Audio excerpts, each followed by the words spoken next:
Good morning. We got to get you out the door and with a check of the radar. The good news is we are not seeing much at all when it comes to showers or thunderstorms around town. So that means your morning commute, at least from a weather standpoint, going to be just fine. We do have a little wet weather on the other coast, but from Arcadia southbound all the way through Naples, not a drop in sight. You can see a few of those showers hugging the coastline there between West Palm and Boca. As we go through today, at least one more day of dry conditions before we start to see the rain chance skyrocket Wednesday and Thursday. Today, it's going to be very isolated, going with a 20 to 30% chance, and that will be mainly inland later on this afternoon between 3 and 6 o'clock before the wet weather really begins to wind down there after sunset. However, with a front that's going to start to pull back north and more moisture moving in, our rain chance is going to go up to 70, if not 80% here the next couple of days before it trails off a little bit here for Friday into Saturday. As far as what it looks like big picture, that dry air moved in over the weekend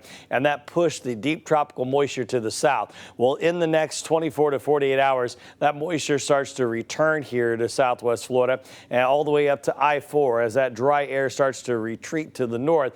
And that means that just like last week, we're going to get a stretch of some unsettled weather, bringing us a decent shot of rain. Let's talk tomorrow. Clouds start to increase as that moisture and frontal boundaries start to lift back to the north, and we'll be watching showers developing around 10 to 11 o'clock and then starting to fill in around lunchtime, pulling northbound. And you can see a lot of the area pretty early in the afternoon getting in on that wet weather, and then it trails down a little bit around 6 o'clock. Moving ahead to Thursday, a little sunshine tries to pop in, but you can see more showers, more thunderstorms rolling through in the early afternoon hours. So we are expecting a couple of days here with high rain chances.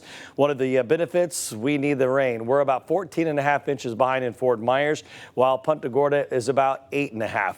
Now, yesterday we managed to climb up to 91. We'll be very close to that again today. We're starting our morning in the mid to upper 70s on our way up to about 90 to 91, which is pretty close to average. I do want to check in on the tropics. The area highlighted in red likely to become our next tropical depression or named storm in the next day or two, way out in the middle of the Atlantic, and yet a new tropical wave coming off the coast of Africa. That one at the moment only has about a 20% chance. No surprise that we're starting to see some areas develop. We are right around the peak of the season. As we look ahead towards the weekend, we'll get back to more afternoon showers and storms. That'll hold through Monday.